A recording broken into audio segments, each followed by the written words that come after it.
Hi, this is Ravi తొంగల. Nellore జిల్లాలో జగన్ కోట బద్దలు కాబోతుందా?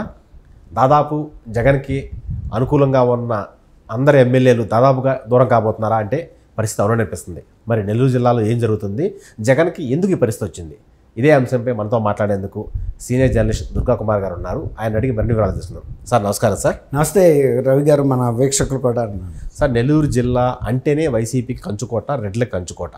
అలాంటి జిల్లాలో ఇప్పుడు మంత్రిగా ఉన్న ఒక కాకాని గోవర్ధన్ రెడ్డి గారు మినహా మిగతా అందరూ దాదాపుగా పార్టీకి ప్లస్ వైసీపీకి అన్నిటికీ మించి జగన్కి దూరం అయిపోయేట్టు కనిపిస్తున్నారని ఒక వార్త వస్తుంది. సార్ ఇది ఎంతవరకు నిజం? సార్ దీని వెనక అసలు ఏం జరిగింది?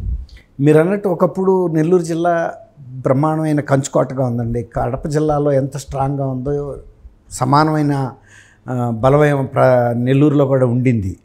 కానీ నెల్లూరులో క్రమేపీ కొన్ని పరిణామాలు, అంటే జగన్మోహన్ రెడ్డి గారు వైఖరి పట్ల బాగా సీనియర్ శాసనసభ్యులు బాగా మనస్తాపం చెందారు. పార్టీలో సరైన గుర్తింపు లేదని, తగిన గుర్తింపు లేదని, వాళ్ళకి పోటీగా వేరే వాళ్ళని పెడుతున్నారని, నియోజకవర్గాల్లో వాళ్ళ మార్క్స్ చెల్లటం లేదని, తర్వాత డెవలప్మెంటల్ యాక్టివిటీస్ చేయట్లేదని, ప్రభుత్వ విధానాలు కూడా ప్రజల్లో వ్యతిరేకత కలిగిస్తున్నా కూడా వాటికి తగిన సవరణలు చేయటం లేదని, తర్వాత మినిమము పౌర సదుపాయాల కల్పనలో కూడా విఫలమయ్యాము. గడప గడపకి వెళ్ళినప్పుడు జనం అడిగిన మాటకి మనం ఏం సమాధానం చెప్పలేని పరిస్థితిలో పడ్డాము. ఇది అన్నీ కూడా ఏకపక్షంగా జరుగుతుంది. తర్వాత ప్రజల నుంచి ఎన్నికైన ప్రజాప్రతినిధులు కూడా వెళ్ళి ముఖ్యమంత్రి గారిని కలవటానికి అపాయింట్మెంట్ దొరకని పరిస్థితి. మేము గతంలోనే సీనియర్లుగా ఉన్నాము. ఎన్టీ రామారావు గారి క్యాబినెట్లో కానీ తెలుగుదేశంలో ఎంతో ప్రముఖ పాత్ర వహించిన వాళ్ళం కూడా ఇవాళ వెళ్ళి ఎవరినో జగన్మోహన్ రెడ్డి గారు సజ్జలను కలవమంటేనో, ధనంజయ రెడ్డిని కలవమంటేనో వాళ్ళని కలవాల్సి వస్తుంది. వాళ్ళేమి మాకన్నా సీనియర్లు కాదు, ప్రజాక్షేత్రం నుంచి ఎప్పుడు ఎన్నికైన వాళ్ళు కూడా కాదు. ఈ విధమైన అవమానకరమైన పరిస్థితులు, అపాయింట్మెంట్ అడిగితే కూడా ముఖ్యమంత్రి గారు దొరకటం లేదు.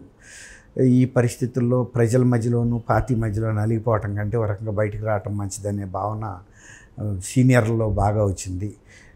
ఈ విషయం మీద ముఖ్యంగా కోటంరెడ్డి శ్రీధర్ రెడ్డి గారు, నెల్లూరు రూరల్ వెంకటగిరి ఎమ్మెల్యే, ఈయన మన రామనారాయణ రెడ్డి గారు, తర్వాత ఆత్మకూరు మన రాజమోహన్ రెడ్డి గారు తమ్ముడు మేకపాటి చంద్రశేఖర్ రెడ్డి, ఆయన కూడా తిరుగుబాటు జెండా ఎగరేశాడు. ఆయన అంటే పనితీరు బాగాలేదనేమో అది పార్టీ అంటాం. ఇట్లా ఒకళ్ళు దూరం అయిపోతున్నారండి పార్టీకి. ఇప్పుడు అనిల్ కుమార్ యాదవ్ అక్కడ నెల్లూరు టౌన్ నుంచి గతంలో ఎలక్ట్ అయ్యాడు. ఇప్పుడు ఆయన ప్రవర్తన కూడా నెల్లూరులో ఆయన్ని చాలామంది పార్టీ అభిమానులకి దూరం చేసింది, ప్రజలకు కూడా. ఫస్ట్లో ఎలక్ట్ అయినప్పుడు ఉన్న తీరు ఇవాళ ఆయనకి పరిస్థితి లేదు. ఇది పార్టీ అధిష్టానం కూడా గుర్తించి నిజానికి మరి ఇప్పుడు నెల్లూరు రూరల్ నుంచి నరసరావుపేట లోక్సభ స్థానానికి తీసుకొచ్చారు. ఆయన ఇక్కడ నాన్ లోకల్లో. సరే, నాన్ లోకల్ అనే తర్వాత విషయమైన పార్టీ కనుక బాగా ఊపు ఉందనుకోండి, ఫస్ట్ 2019లో ఎవరిని పోటీలో పెట్టినా కూడా వైఎస్ఆర్సీపీ అభ్యర్థులు బ్రహ్మాండంగా గెలిచారు. మరి వాళ్ళ సొంత పార్టీ అధినాయకత్వానికే ముచ్చెవంటలు పడుతున్నాయి. ఇది అభ్యర్థుల ఫైనలైజేషను, ఎవరిని ఎక్కడ పెట్టాలి అని. అంటే వాళ్ళకుండా ఇంటెలిజెన్స్ రిపోర్ట్స్ కూడా ఏంటంటే, ప్రజల్లో ఇంటెలిజెన్స్ రిపోర్ట్స్ పార్టీ వర్గాల నుంచి కూడా మొన్న గడపకి ప్రోగ్రాముల్లోనూ, ఇలాంటి ప్రోగ్రాములు బస్సు యాత్రలోనూ ప్రజల నుంచి అనుకున్న స్పందన రాలేదు. ఈవెన్ ముఖ్యమంత్రి గారు సభలు పెట్టినా కూడా పేలవంగా జరిగినాయి. ఇది వాళ్ళకి ఇండికేషను అందింది. దాంతో ఇవాళ ఎవరిని ఎక్కడ పెడితే గెలుస్తారనే ఒక ప్రయోగాలు చేస్తున్నారు. ఇటు అటు. కానీ ఈ కన్ఫ్యూషన్లో ప్రజలకు కూడా ఒకటి ఏమర్థమైందంటే, ఇక వీళ్ళు సరైన ప్రభుత్వం కాదు, సరైన పాలన ఇవ్వలేకపోతున్నారు. మనం గడపకి టైంలో కూడా కొన్ని స్పెసిఫిక్గా విలేజెస్లో అడిగారు ఎమ్మెల్యేస్ని నిలదీసి, మాకు ఈ పని చేయాలి, ఇది చేయాలి, అది చేయాలని. కానీ ఇంతవరకు అక్కడ ఏమీ గ్రౌండింగ్ జరగల. రామనారాయణ రెడ్డి గారే అంత సీనియర్ అయి కూడా తను చెప్పాడు, నేను పూర్తిగా విఫలమయ్యాను వెంకటగిరి శాసనసభ్యుడిగా. ఆయనే ఆ మాట చెప్పాడంటే, ఆయన మంత్రిగా చేశాడు, ఆయనకి నిధులు ఎలా తెచ్చుకోవాలో తెలుసు, రూల్స్ రెగ్యులేషన్స్. కిరణ్ కుమార్ రెడ్డి గారి ప్రభుత్వం ఆయన ఫైనాన్స్ మినిస్టర్ కూడా చేశారు. అంతకుముందు తెలుగుదేశం రామారావు గారి టైంలో కూడా మంత్రిగా చేసినట్టు నాకు గుర్తు.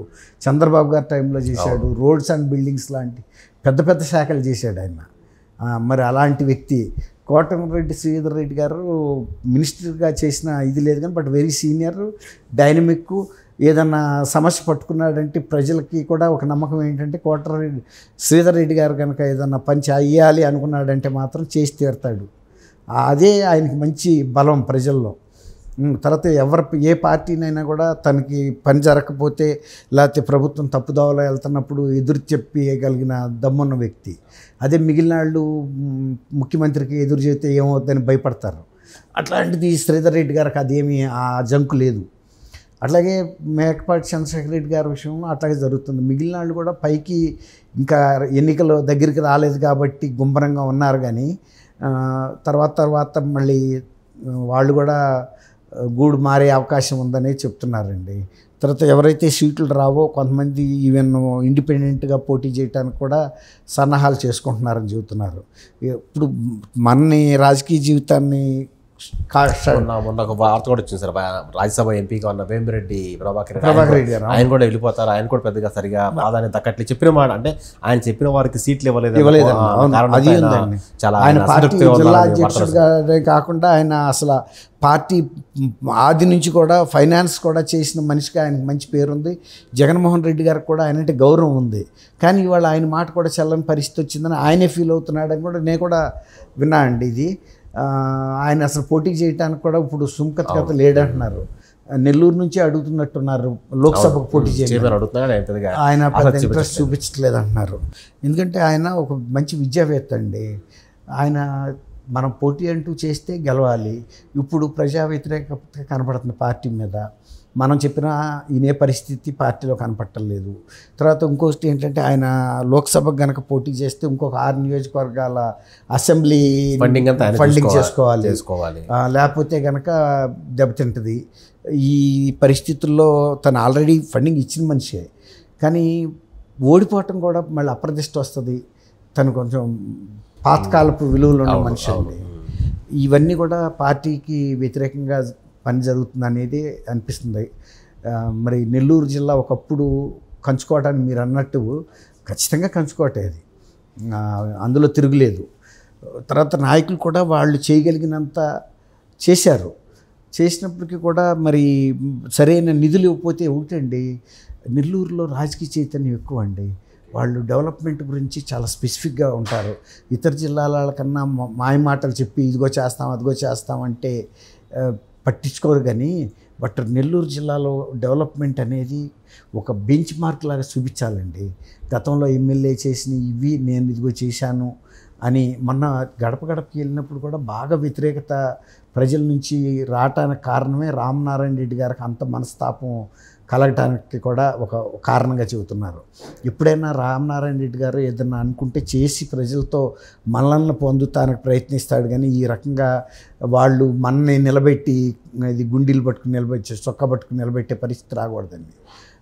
అది ఆయనకి బాగా బాధ అనిపించింది. రెండోది ఏంటంటే ఆ నియోజకవర్గానికి జనార్దన్ రెడ్డి గారి అబ్బాయి నేదురుమల్లి రామ్ కుమార్ రెడ్డి ఆయన్ని అక్కడ ఇన్ఛార్జిగా నియమించారు. దాంతో అదొక కేంద్ర పవర్ సెంటర్గా అయిపోయింది. రామనారాయణ రెడ్డి గారికి వాల్యూ లేకుండా పోయింది. ప్రతి వాళ్ళు వెళ్ళి ఆయన దగ్గరికి వెళ్తున్నారు ఏమైనా పనులు ఉంటే చేయించుకోవటానికి. ఇప్పుడు ఫండ్స్ లేనప్పుడు రామ్ కుమార్ రెడ్డి గారైనా ఒకటే, రామనారాయణ రెడ్డి గారైనా ఒకటే. కాకపోతే ఏంటంటే రామనారాయణ రెడ్డి గారు కొద్దిగా తల ఎత్తి మాట్లాడుతున్నాడు అనేది వైఎస్ఆర్సీపీలో వాళ్ళకి మింగుడు పడలా. అదే కనుక రామ్ కుమార్ రెడ్డి గారు అనుకోండి, జనార్దన్ రెడ్డి గారు అబ్బాయి అయినా కూడా ఆయన టైంలో వీళ్ళెవరిని రాజకీయాల్లో రాజ్యలక్ష్మి గారు వచ్చారు ఆయన చనిపోయిన తర్వాత. పిల్లల్ని పెద్దగా ఎక్స్పోజ్ చేయలే ఆయన. కానీ ఫస్ట్ టైము ఈ రామ్ కుమార్ రెడ్డి గారు వాళ్ళ పెద్ద అబ్బాయి అనుకుంటాను వచ్చాడు. అందులో అంతకుముందు కూడా పద్మనాభ రెడ్డి గారిని జనార్దన్ రెడ్డి గారి అన్నగారు ఉండేవాడు. ఈయన ఇక్కడ రాష్ట్ర రాజకీయాల మీద శ్రద్ధ పెట్టినప్పుడు వెంకటగిరి వరకే ఆయన జాగ్రత్తగా చూసుకునేవారు. ఈ తర్వాత రామనారాయణ రెడ్డి గారు కూడా అక్కడ మంచి గ్రిప్ సంపాదించాడు, కానీ బట్ డెవలప్మెంటల్గా చూపించలేకపోవటం ఆయనే డిస్సాటిస్ఫై అయ్యాడు. ఇట్లాంటి పరిస్థితుల్లో నేను ఎమ్మెల్యేగా కొనసాగటం కరెక్ట్ కాదనుకుని ఆయన తిరుగుబాటు జెండా ఎగరేసాడు. ఈ రకంగా కొద్దిగా నెల్లూరు జిల్లా అనేది ఏదైతే కంచుకోవటందో ఇవాళ బీటల వారిని కోటగా మారిపోయింది రవి గారు. అది ఓడలు బళ్ళు ఓడలు అవుతాయి అంటారు చూసారా, అట్లా జరుగుతుంది. అట్లా జరుగుతుంది. ఒక రకంగా తెలుగుదేశం జనసేన అక్కడ బలపడుతున్నాయి. అదే సార్, గత ఎన్నికల్లో జగన్కి క్లీన్ స్వీప్ ఇచ్చిన జిల్లా రాబోయే రోజుల్లో షాక్ ఇవ్వబోతుందా అంటే అవుననే అంటున్నారు రాజకీయ విశ్లేషకులు. Thank you.